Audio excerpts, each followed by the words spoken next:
JCD-backed panel boycotts JUCSU polls citing irregularities. Teachers leave duty, poor voter turnout. Authorities prepare manual counting. Shibir-backed panel offers prayers at martyrs' mass grave. JUCSU candidates lodge appeals. Shibir alleges JUCSU conspiracy. Salahuddin Ahmed declares Parliament's sole legal way for constitutional amendments. Dr. Zahid claims hidden networks plotting to push country toward extremism.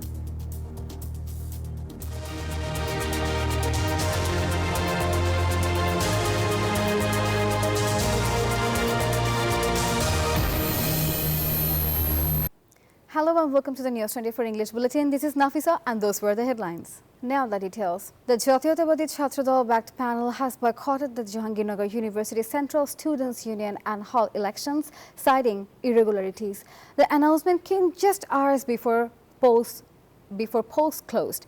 Voting began in a festive mood, but turnout remained low in several centers.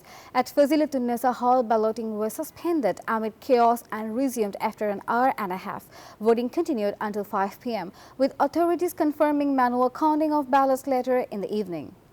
আমরা যারা দায়িত্বে আছে আমরা মনে করি যে এই দায়িত্বে থাকা মানে আমরা আসলে আমাদের নিজেদের কাছে নিজেদের জবাবদিহিতা নাই। আমরা যদি এই নির্বাচনে এই রকম প্রহসন দেখে এই নির্বাচনের সাথে আমরা থাকি তাহলে কোনোভাবেই আমার নিজের কাছে আমার বিবেকের কাছে আমি করতে পারবো না। এজন্য আমরা যারা দায়িত্বে আছেন যে শিক্ষকরা আমরা এই নির্বাচন বর্জন করলাম। এখানে নানা রকমের কারচুপি হয়েছে এবং আমরা মনে করছি যে অতিরিক্ত ব্যালট ছাপিয়ে এনে গোপনে তারা হয়তোবা এইভাবে ভোট ও আধিক্য দেখিয়ে তারা জয়লাভ করতে পারে। Leaders of the victorious panel in the JUCSU election offered prayers at the mass grave of July martyrs in Raya Bazar, marking the state of their official duties. On Thursday morning, the Shibir-backed alliance leaders pledged to carry forward the aspirations of the 1971 and 2024 martyrs. They vowed to work for a discrimination-free Dhaka University, honoring the sacrifices of the July martyrs.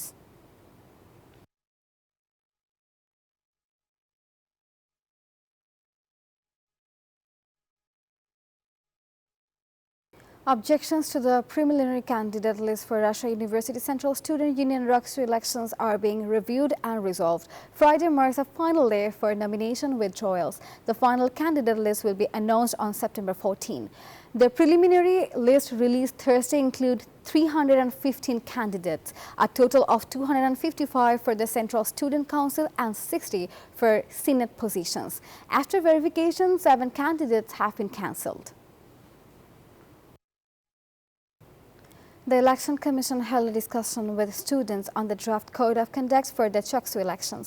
The session took place at the Social Sciences Faculty Auditorium. Students asked various questions about the code, receiving responses from the commission. Reactions were mixed, with some students expressing concerns.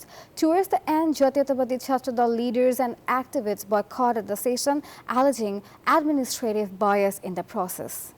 BNP Standing Committee member Salahuddin Ahmed has said that the National Parliament is the only legitimate forum to approve any constitutional amendment.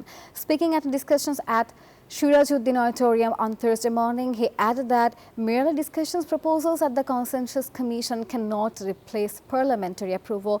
He warned against setting precedent that could create future disputes. He also noted that while the country is free from fascism, political parties have yet to fully agree on some democratic issues. BNP Standing Committee member Dr. Zahid has accused pro-fascist elements of trying to undermine Bangladeshis' independence and sovereignty. Speaking at the protest rally in front of the National Press Club on Thursday, he said conspiracies are underway to turn the country into a fundamentalist state. He also warned against attempts to recite religious extremism and called for a safe environment where citizens can freely vote for their preferred candidates. The National Consensus Commission has met with political parties to discuss implementing reforms included in the July Charter. The meeting began Thursday at 11:30 a.m. at the Foreign Service Academy in Dhaka. Commission's Vice Chairman Ali Riaz said the Commission will not make decisions on reform implementation. Instead, it will convey parties' preferred procedures to the government. He added that the future path of Bangladesh depends on the successful execution of these reforms. The International Crimes Tribunal 1 has scheduled September 16 for framing charges in the case over the killing of Amir Hossain, who was shot while hanging from a cornice in Rampura during the July uprising, along with 2 others. 4 of the 5 accused remain fugitives, prompting the court's frustration. Chief Prosecutor Tajul Islam filed the charge framing request on Wednesday. In a related case in Shankarpur, 6 killings are under trial, with the next witness hearing set for Sunday. Senior Joint Secretary Hassan Al Mahmoud of the Ganadhikar Parishad has accused the government of failing to take any legal action 14 days after the attack on Nurul Haq Noor. Speaking at Dhaka Medical College on Thursday, he said Noor has not fully recovered and is being neglected in his medical care. Despite government announcements, no visible steps have been taken to provide treatment abroad, he added. 2 days after Nepal's government fell, crime including theft, robbery and snatching has surged nationwide. The army has taken charge of maintaining law and order. Kathmandu remained under curfew until Friday, with some relaxation in timing, while security operations continue across regions. Following PM KP Sharma Oli's resignation, Zenzi representatives proposed former Chief Justice Sushila Kharke as interim Prime Minister. Residents are slowly returning to normal life, but fear keeps many indoors. Over 100 firearms have been recovered during army raids. Bangladesh will start its Asia Cup campaign today against ICC associate team Hong Kong. The Tigers aim for victory, though the hidden Abu Dhabi poses a bigger challenge. The match will begin at 8:30 p.m. Bangladeshi time under floodlights. The Tigers endure the heat during practice, staying focused despite occasional fun and mischief.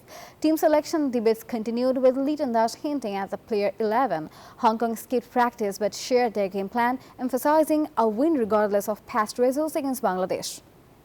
And that was all from the newsroom today. Thank you for watching News24. Please stay with us.